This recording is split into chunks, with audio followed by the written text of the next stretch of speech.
Now, it is called Gqom, and it's a type of South African house music that's becoming increasingly popular in clubs across Europe. This weekend, it's being recognised at MTV's European Music Awards. Destruction Boys from Durban are two DJs at the forefront of the scene who've been nominated for Best African Act. Nomia Iqbal went to meet them, a warning her report contains flashing images.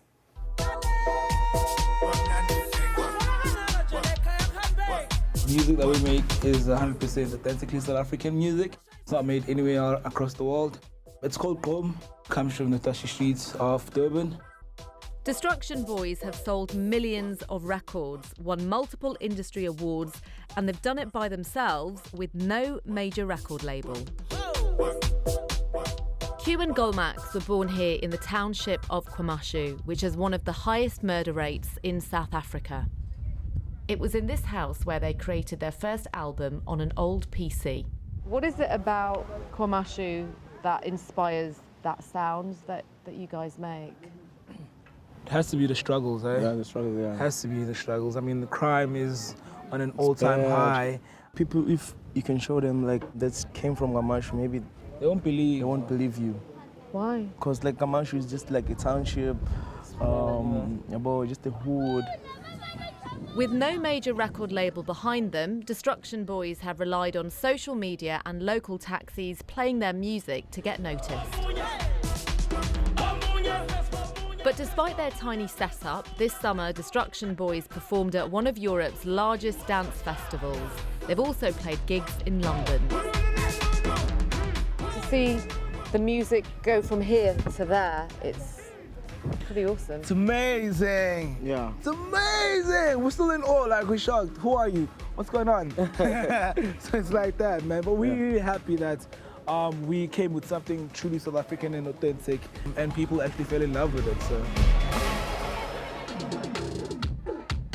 In their own studio, Q and Golmax are in control of their sound.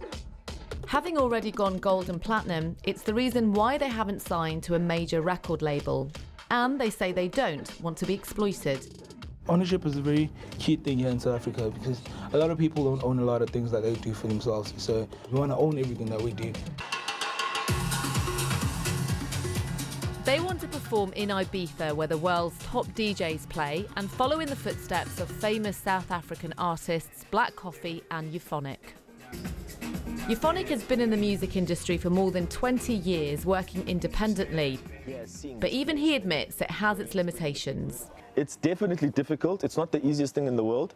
And the thing is about the music business is that like you can be a musician that really loves music, but ultimately at the end of the day, this thing is a business. If you're an artist in South Africa, you don't really need a major, but if you've got global ambitions, then you definitely do. For many South African artists, keeping their sound true to its roots is hugely important. But to make the biggest impact with their music, it means they may inevitably have to give up some control. Nomia Iqbal, BBC News. Time now for a look at the weather. Alina Jenkins.